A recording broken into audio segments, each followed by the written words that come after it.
माँ सीता ने कहा ये अंगूठी दे दीजिए। राम जी ने केवट से कहा भैया ये उतरा ही ले लीजिए। तो केवट ने पैर पकड़ लिए, नाथ ऐसा मत करिए, आज मुझे क्या नहीं मिला, आज मुझे सब कुछ मिल गया। जन्म जन्मांतर का जो दरिद्र था आज मुझे भगवान ने एक ही बार में दे दिया। आज मैंने स्वामी जी को, जगत के स्वामी को पार किया। हे प्रभु वैसे भी मैं आपसे ले नहीं सकता। बोले क्यों नहीं ले सकते? क्योंकि मेरी और आपकी जाति एक है। तो केवट के ऊपर बिगड़ गए लक्ष्मण। बोले क्या बोलते हो, तुम केवट हो, हम क्षत्रिय हैं, हमारी तुम्हारी जाति कैसे हो गई? तो केवट ने कहा बोले प्रभु एक बात बताएं, जाति में ही जन्म लेने से जाति नहीं बनती, कर्म करने से भी जाति बनती है। बोले कैसे? हमारी इनकी जाति एक ऐसे है, सुनो, ये भी वही काम करते हैं जो हम काम करते हैं। ये समाज को, पूरी दुनिया को पार करने का काम करते हैं, हम लोगों को गंगा से पार करने का काम करते हैं। ये रहते भवनिध तट पर है, मैं गंगा तट का केवट हूं। ये भव सागर के तट पर है, मैं गंगा तट का केवट हूं।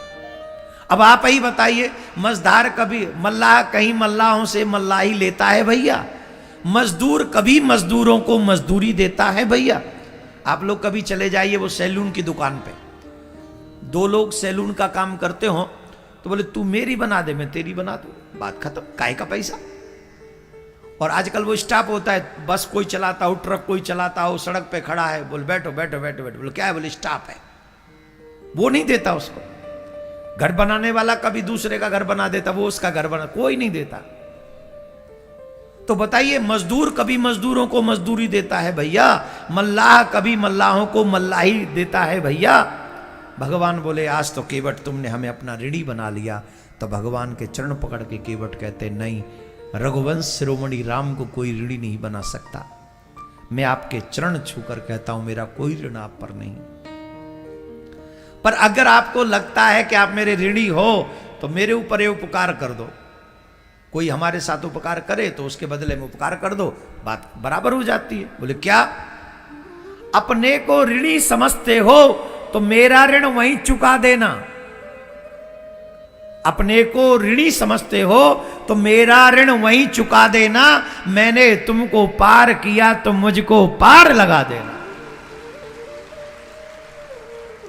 मैंने तुमको पार किया तो मुझको पार, ये मेरा ऋण उतर जाएगा। जैसे आप मेरे घाट पे आए हैं तो डायरेक्ट मुझसे बात हुई है, वैसे ही जब मैं आपके घाट पे आऊं तब डायरेक्ट आपसे बात हो और कोई मुझे रोके ना।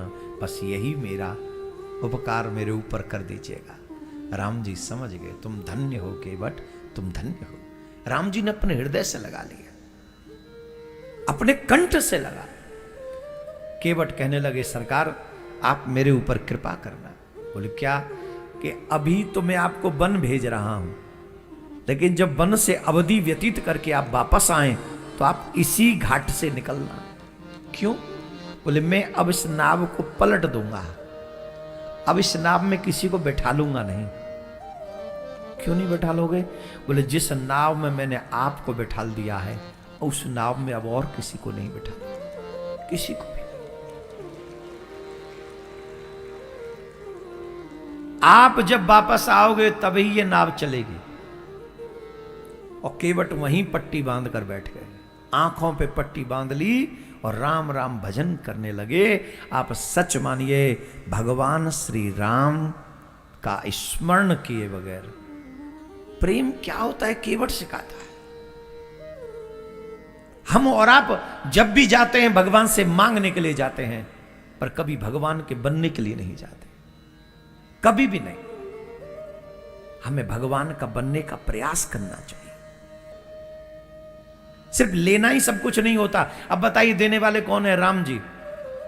केवट पे कितना होगा? सीता मां की अंगूठी मुद्री, उस समय रानी की, राजकुमारी की अंगूठी कम कीमत की होगी क्या? जोर से बोलो। आजकल जैसी नहीं थी, इससे अनमोल होगी, वो भी मां जानकी की जी मुद्रिका। और वो नाव चलाने वाले केवट ने मना कर दिया कि नहीं लूंगा।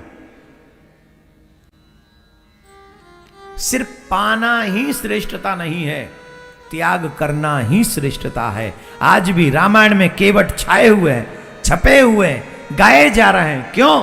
क्योंकि केवट ने त्याग की भावना दिखाई।